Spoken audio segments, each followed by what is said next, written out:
Hi everyone, thank you so much for joining us for today's Stay Creative. I'm Tara Kury, I'm the Senior Resource Specialist at the OPC, and I'm excited to bring you a quick crochet project perfect for beginners. As you all are very aware, we're all wearing masks in public. I am in a safe setting today, so I don't have mine on, but they may tug at your ears a little bit. So we're gonna make some quick 15 to 20 minutes mask extenders today. And I'm excited that you're all joining me. I can't wait to see you all for the live. Today's project is a great stash buster. What we're gonna be using today is a pair of scissors. We're gonna be using needles. Now you can either use, depending on the size of your button, a tapestry needle, which we will use to weave in the ends of our project, or a smaller needle. You just wanna make sure that it fits through the buttonholes. I brought some fun buttons to use today, so you can do some fun patterns and really make it personable for the person that you're giving this to or yourself. I even thought it might be fun at the very end if you've got some old brooches or other beautiful little embellishments laying around that you can put it in the center, not just buttons for the ear holders. You're also gonna need some yarn. For today's project, I'm going to be using a worsted weight yarn. This is 100% cotton. I also have an acrylic available, but again, it's worsted weight, and so it'll have a number 4 on it. And then today I'm going to be using a size H hook. Just make sure to look at your yarn. What's nice about this project, it's very flexible. We're gonna be measuring throughout. So you'll need a measuring tape, and then of course your crochet hook. All right, so we're gonna get started. Again, this is a great project for beginner crocheters. So I've got some yarn, and our first step is to make a slip knot. And we're gonna start by chaining 6. This whole project is done in single crochet, so it's a 1-stitch project, which is nice. 5 and 6. And so here's a little secret about me. Some of you may have known that I've taught knitting classes before, and that is my forte. Crochet, I'm not as good at. So if you are a true crocheter out there, bear with me. The first row for me is always the most finicky. So my secret is sometimes I go through just 1 loop on my first row and then go into the normal single crochet stitch from there.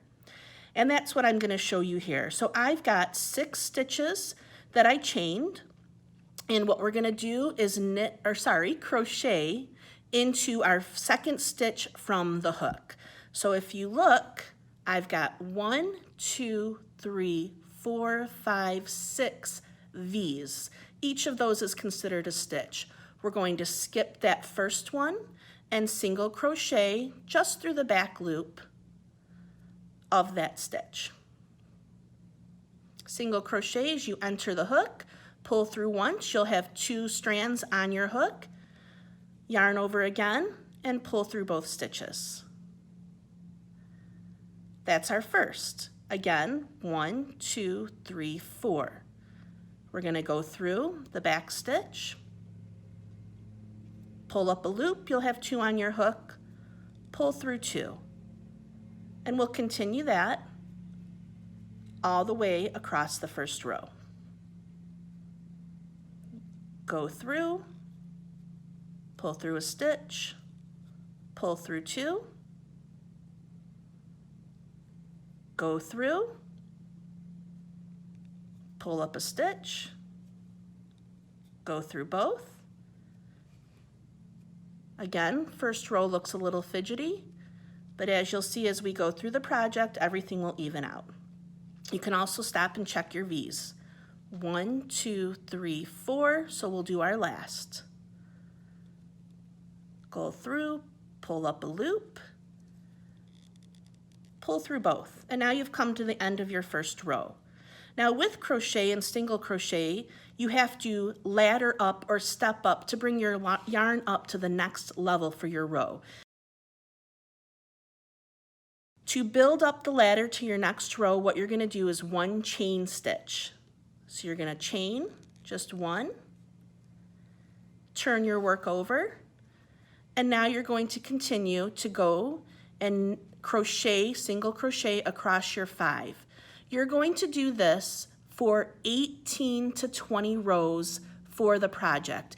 At the end of the project, you want your mask extender to be approximately 5 inches long. But I also encourage you to check your masks. Some of the paper masks, I call them, have shorter strands, so you might need to go a little bit longer, and that's what's so nice about this project, is that it's very forgiving, and it works up very quickly.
Okay, so I just finished my 16th row. It brings me to 18 rows total. What's nice about this yarn, and again, check the yarn you're using. This is cotton. It has some stretch to it. This is an example of an acrylic, and it's much more stretchy. So as you start crocheting, depending on what yarn you're using, give it a little stretch. As I said, it's a very easy adjustable project for any mask that you're using with the ear holders. I'm going to do a measurement. Lay it flat. And look at that, right at 5 inches. So at this point, I know this works well for my masks, and our next step is to weave the ends in. So I'm going to cut my tail of the yarn.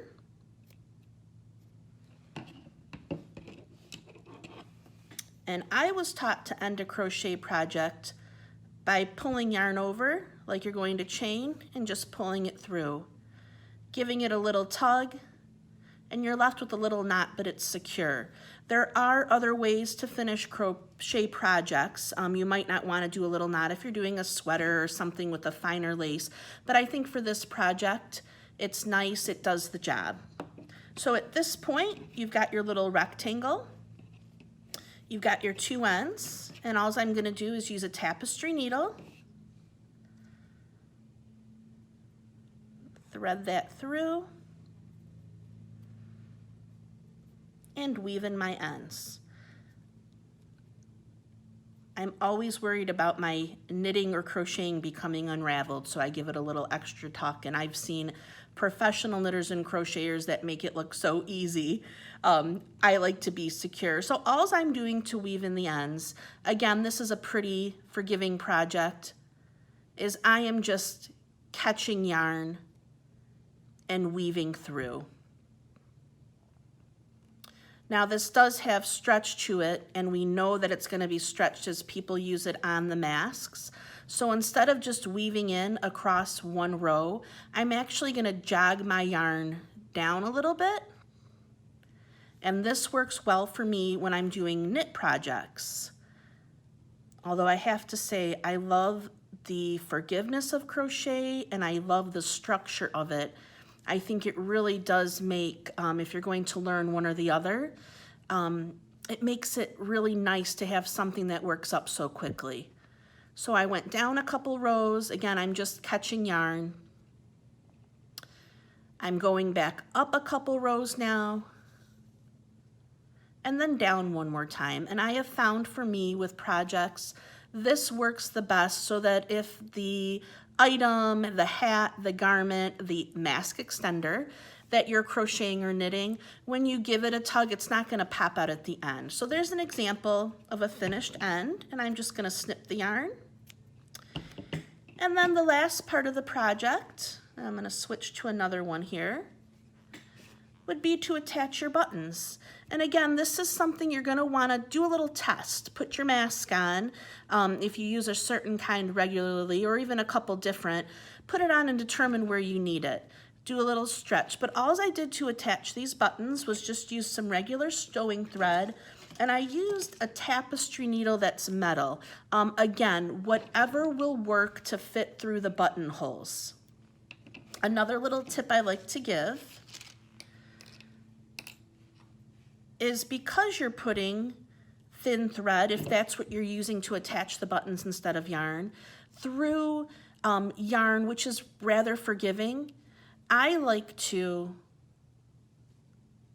start by coming up one part of a buttonhole and not pulling the thread or the yarn all the way through. I'll come back down, and I actually catch that loop. And for me, I feel like that makes it a little bit more secure when you're sewing into something that, I don't know if holy is the correct word, but there's a lot of places for your needle and thread to escape. And then I'll just go through several times. And I don't know how well the camera's picking this up, but I thought this was a really fun color combination. The bright fuchsia yarn with the little pop of teal on the clear button. And then at the end, you are going to come through, catch the yarn, make a knot with your needle to make sure your button's secured, and then snip all your thread, and you've got a cute mask extender. And again, make it fun and personable, either to yourself or to the person. This is a little large, but I thought they'd be so pretty on the back. So whatever little embellishments you have, you can use. I hope to see you all on the Zoom Live. Thank you so much for joining us. We OPC. Everybody stay safe and well.